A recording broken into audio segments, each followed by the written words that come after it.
സ്വർണ്ണപ്പാളി വിവാദം സർക്കാരിനെ വെല്ലുവിളിച്ച് ബി.ജെ.പി. ശക്തമായ പ്രതിഷേധത്തിലേക്ക്. ശബരിമലയിലെ സ്വർണ്ണപ്പാളി വിവാദത്തിൽ സർക്കാരിനെതിരെ ശക്തമായ പ്രതിഷേധവുമായി ബി.ജെ.പി. ഒക്ടോബർ 7-ന് മുഖ്യമന്ത്രിയുടെ വസതിയിലേക്ക് ബി.ജെ.പി. മാർച്ച് നടത്തുമെന്ന് ബി.ജെ.പി. നേതാവ് പി.കെ. കൃഷ്ണദാസ് വ്യക്തമാക്കി. സ്വർണ്ണപ്പാളി വിവാദത്തിൽ സർക്കാരിനെ വെല്ലുവിളിച്ചുകൊണ്ടാണ് ബി.ജെ.പി. ശക്തമായ പ്രതിഷേധവുമായി രംഗത്തെത്തുന്നത്. സർക്കാരിന് ഒന്നും പേടിക്കാനില്ലെങ്കിൽ CBI അന്വേഷണത്തിന് ഉത്തരവിടണമെന്ന് പി.കെ. കൃഷ്ണദാസ് വെല്ലുവിളിച്ചു. അല്ലെങ്കിൽ ബി.ജെ.പി. കോടതിയെ സമീപിക്കും.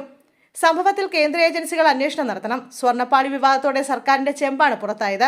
ഞെട്ടിക്കുന്ന വിവരങ്ങളാണ് പുറത്തുവരുന്നത്. ശബരിമലയിൽ സ്വർണ്ണമോഷണമാണ് നടന്നത്. സ്പോൺസർഷിപ്പിന് പിന്നിൽ കോടികളുടെ കൊള്ള നടന്നു. കേവലം ഇടനിലക്കാർ മാത്രമല്ല കൊള്ള നടത്തിയത്. ദേവസ്വം ബോർഡിന്റെയും സംസ്ഥാന സർക്കാരിന്റെയും സഹായത്തോടെയാണ് കൊള്ള നടന്നത്. കൊള്ളയുടെ വിഹിതം ദേവസ്വം ബോർഡിനും ഭരണകൂടത്തിനും ലഭിച്ചു. ദേവസ്വം മന്ത്രി രാജിവെക്കണം.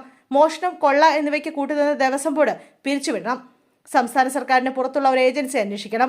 2019 വലിയ കൊള്ള നടന്നു. അന്നത്തെ ദേവസ്വം പ്രസിഡന്റ്, മന്ത്രി എന്നിവർക്കെതിരെ സ്വർണ്ണമോഷണത്തിന് കേസെടുക്കണം.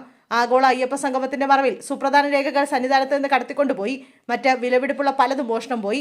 വിജയമല്യ കൊടുത്ത സ്വർണം എവിടെയെന്ന് സർക്കാരും ദേവസ്വം ബോർഡും മറുപടി പറയണം.